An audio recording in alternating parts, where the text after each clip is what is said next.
Pharmacodynamics, effective, affordable healthcare. Now, can ED be treated? Yes, this is the wonderful thing. In this day and age, we can treat ED. Obviously, we will look at the underlying risk factors and all the medical conditions.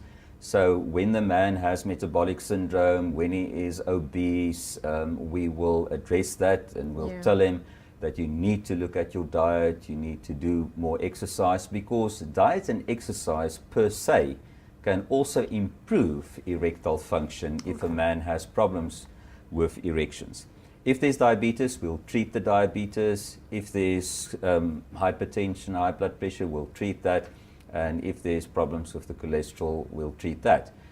But after that has all been done and said, there's still medication that can help a man with his erections. It's known as the erection pills, or the class of drugs known as the PDE5 inhibitors. Okay. Now, that's treatment. Can ED be cured? There's no way that you can cure ED, but you can at least take responsibility for your health and not worsen the problem.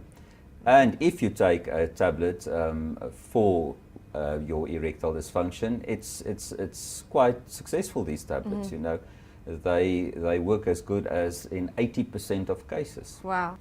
Now, to get these treatments, do people need prescriptions or can they get it from the pharmacy? What's the process to getting treatment? It's very important. These drugs are well researched and they are scheduled drugs, so they can only be prescribed by doctors. And we don't want people to get these drugs or get hold of these drugs without seeing a doctor. Right. Because as we've said, one can be a time bomb ticking. You might be on your way to a heart attack or a stroke.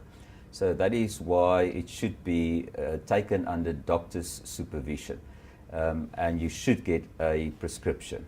Often people would want to buy these tablets on the internet, and there's ads and it's got the same names. It looks like the real stuff, but it's not the real stuff. It's known as counterfeit drugs.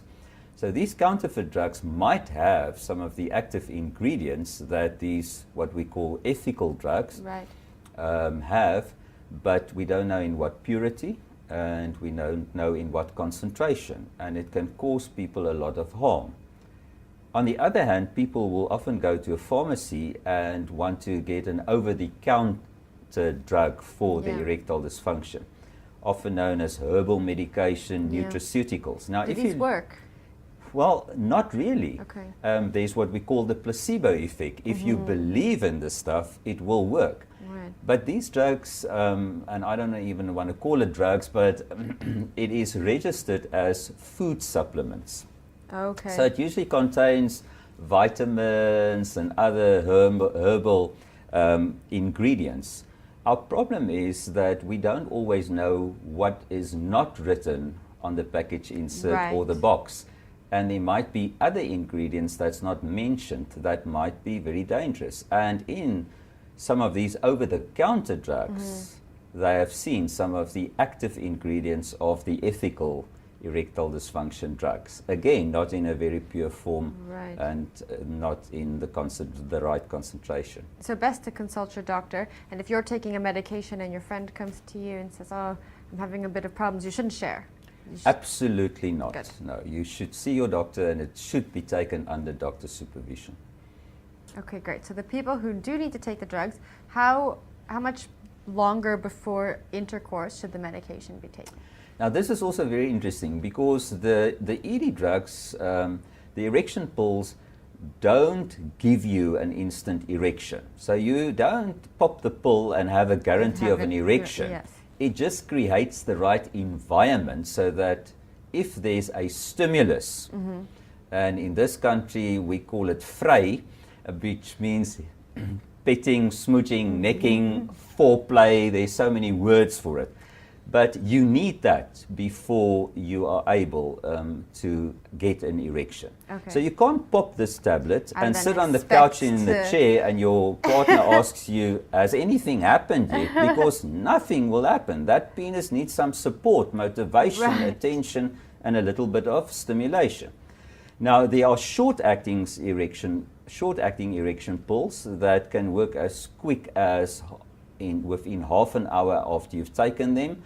But we don't want to set up a person for failure. So actually the best is after an hour. So you have to plan your sexual activity a little bit and take it about an hour before you want to make love. But then in the meantime you need foreplay or sexual stimulation. There's enough of this drug in the circulation then so that if you have enough stimulation that you should be able to get an erection for the next 6 to 8 hours. Actually in reality 12 hours. And then there's another drug that has its optimum action after 2 hours, but then it gives you what we call a window of opportunity of about 36 hours. Okay.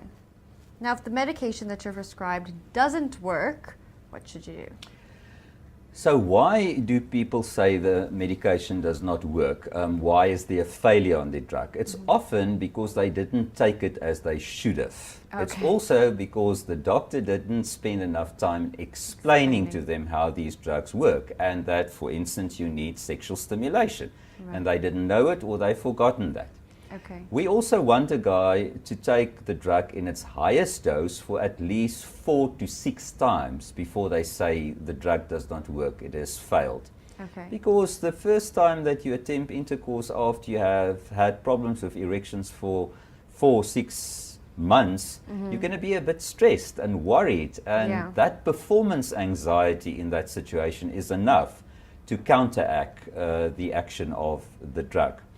So we know that the guys that have long-standing diabetes, type 2 diabetes, that they don't do that well on these drugs. Also the guys that had the radical prostatectomies for early prostate cancer, that they don't do that well on the drugs. On average, the efficacy of these drugs, the erection pills, is about 80% guaranteed to get a good quality erection. When you have these underlying conditions like diabetes and after the surgery, it is about 60%. So that is what we will call a true failure on the drug. Some people also complain then of the side effects, and then they might also say, well, the drug is not working, actually meaning that the headache was just not good for them. The headache is not dangerous, it's just that it can be bothersome. Pharmadynamics, Effective, affordable healthcare.